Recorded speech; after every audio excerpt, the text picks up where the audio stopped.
নমস্কার। এখন আমি করছি কুমড়ো, রাঙালু, মিষ্টি আলু যাকে বলে, আম, ঢ্যাঁড়স, কারি পাতা আর মৌরলা মাছ দিয়ে অম্বল, মাছের অম্বল। মাছ ভাজার জন্য পরিমাণ মতন তেল দিয়েছি, একটু নুন দিচ্ছি।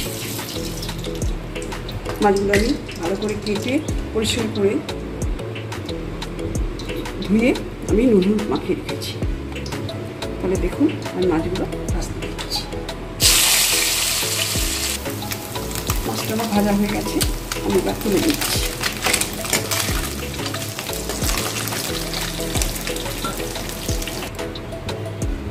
আমি একই তেলে একটা শুকনো লঙ্কা ফোড়ন দিচ্ছি আর দিচ্ছি পাঁচ ফোড়ন,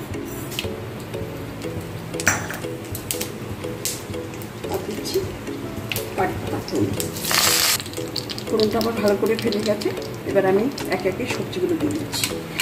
আমি রাঙালুটা প্রথম দিচ্ছি।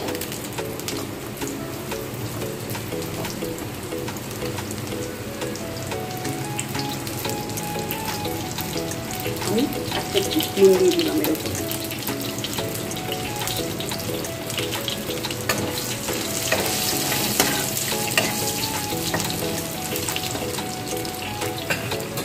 এবার কুমড়োগুলো দিয়ে দিচ্ছি।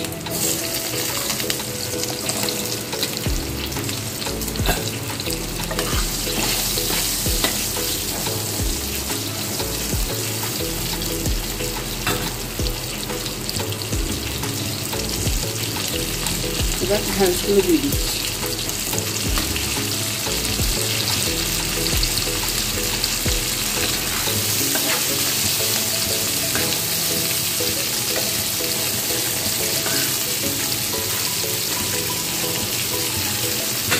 ওই তেলেই আমগুলো ছেড়ে দিচ্ছি।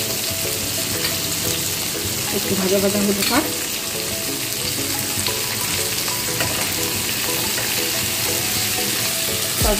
সবজিগুলো আমার ভাজা ভাজা হয়ে গেছে। এবার আমি হলুদটা দিয়ে দিচ্ছি। এই রান্নাটা আমি অতি শৈশবকালে খুব কাছে বুঝতে বাড়িতে খেয়েছিলাম। সেই জায়গাটা হচ্ছে কাঁচি, মেদিনীপুর ডিস্ট্রিক্টের কাঁচি শহরে, জেলখানের পাশে আমার সেই আত্মীয় বাড়ি।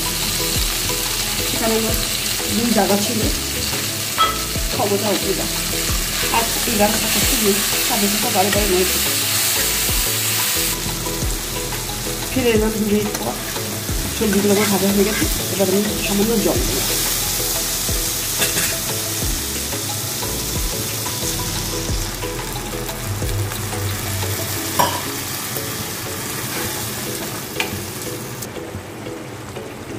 সবজিগুলো হয়ে গেছে। এবার আমি সামান্য 1 চামচি চিনি দিচ্ছি। চিনিটা আপনাদের স্বাদ মতন দেবেন। এটা টক মিষ্টি হবে, খুব গভীর মিষ্টি হবে না।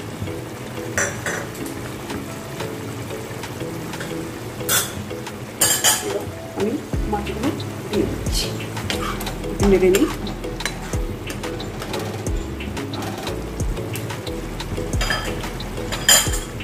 মাছ ভাজাগুলো দিয়ে দিচ্ছি।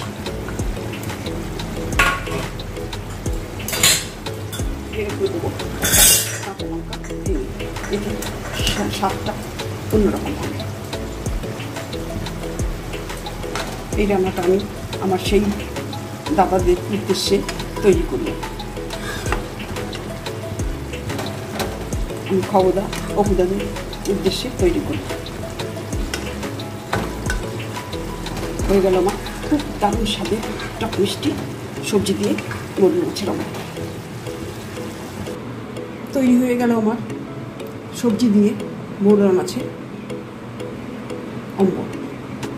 আপনারা এইভাবে করে খেয়ে দেখবেন কেমন লাগছে। দারুণ স্বাদের অম্বলটা হয়েছে। অবশ্যই আমাকে কমেন্টস করে জানাবেন যে আপনাদের কেমন লেগেছে, ভালো না মন্দ। তাহলে প্রথম থেকে শেষ অবধি এই ভিডিওটা দেখার জন্য আপনাদের অসংখ্য ধন্যবাদ। নমস্কার।